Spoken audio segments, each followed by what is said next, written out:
Cinema ഷൂട്ടിങ്ങിനിടെ അപകടത്തിൽ police കേസെടുത്തു. Kochi central പോലീസാണ് അമിത വേഗതയ്ക്ക് കേസെടുത്തത്. ചിത്രീകരണത്തിന് അനുമതി വാങ്ങിയിരുന്നുവെന്നാണ് പോലീസ് അറിയിച്ചത്. ഇന്ന് പുലർച്ചെയാണ് കൊച്ചി MG റോഡിൽ സിനിമ ചിത്രീകരണത്തിനിടെ കാറപകടം ഉണ്ടായത്. അപകടത്തിൽ നടന്മാരായ അർജുൻ അശോകൻ, സംഗീത് പ്രതാപ്, മാത്യു തോമസ് ഉൾപ്പെടെ 5 പേർക്കാണ് പരിക്കേറ്റത്. ഇവർ സഞ്ചരിച്ച കാർ നിയന്ത്രണം വിട്ട് തലകീഴായി മറിയുകയായിരുന്നു. വഴിയിൽ നിർത്തിയിട്ട 2 ബൈക്കുകളിലും കാർ തട്ടി ബൈക്ക് യാത്രക്കാരായ 2 പേർക്കും പരിക്കേറ്റു. ബ്രോമാൻസ് എന്ന സിനിമയുടെ ചിത്രീകരണത്തിനിടെയായിരുന്നു അപകടം നടന്നത്. കാർ ഓടിച്ചത് സിനിമയിലെ സ്റ്റണ്ട് മാസ്റ്റർ ആയിരുന്നുവെന്ന് റിപ്പോർട്ടുണ്ട്. അപകടമുണ്ടായത് ഇന്ന് പുലർച്ചെ 1:30ഓടെയാണ്. അപകടത്തിന്റെ CCTV ദൃശ്യങ്ങളും പുറത്തു വന്നിട്ടുണ്ട്. കാർ തലകീഴായി മറിയുകയും മുന്നിലുണ്ടായിരുന്ന കാറിലിടിക്കുന്നതും ഈ കാർ റോഡരികിൽ നിർത്തിയിട്ടിരിക്കുന്ന ഫുഡ് ഡെലിവറി ബോയുടെ ബൈക്കിലിട്ട ശേഷം തലകീഴായി മറിഞ്ഞ കാർ മുന്നോട്ട് നീങ്ങി ബൈക്കുകളിലും ഇടിച്ചാണ് നിന്നത്.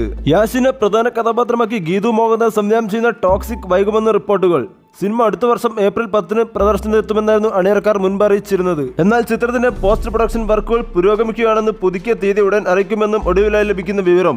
ബിഗ് ബജറ്റിൽ കഥ പറയുന്നതിനാൽ ചിത്രത്തിന്റെ പ്രവർത്തനങ്ങൾക്കായി കൂടുതൽ സമയം ആവശ്യപ്പെട്ടായി ദേശീയ മാധ്യമങ്ങൾ റിപ്പോർട്ട് ചെയ്യുന്നു. ഇന്ത്യയിലും UK യിലുമായിട്ടാണ് സിനിമയുടെ ചിത്രീകരണം നടക്കുന്നത്. യാസിനൊപ്പം നയൻതാരയും ബോളിവുഡ് താരം കിയാര അദ്വാനിയും പ്രധാന വേഷത്തിലെത്തുന്നു. ഗീതു മോഹൻദാസ് തന്നെയാണ് ചിത്രത്തിന്റെ രചനയും നിർവഹിക്കുന്നത്. നിവിൻ പോളി നായകനെത്തിയ മൂത്തോൻ എന്ന ചിത്രത്തിന് ശേഷം ഗീതു മോഹൻദാസ് സംവിധാനം ചെയ്യുന്ന ടോക്സിക് യാസിന്റെ 19ാമത്തെ ചിത്രമാണ്.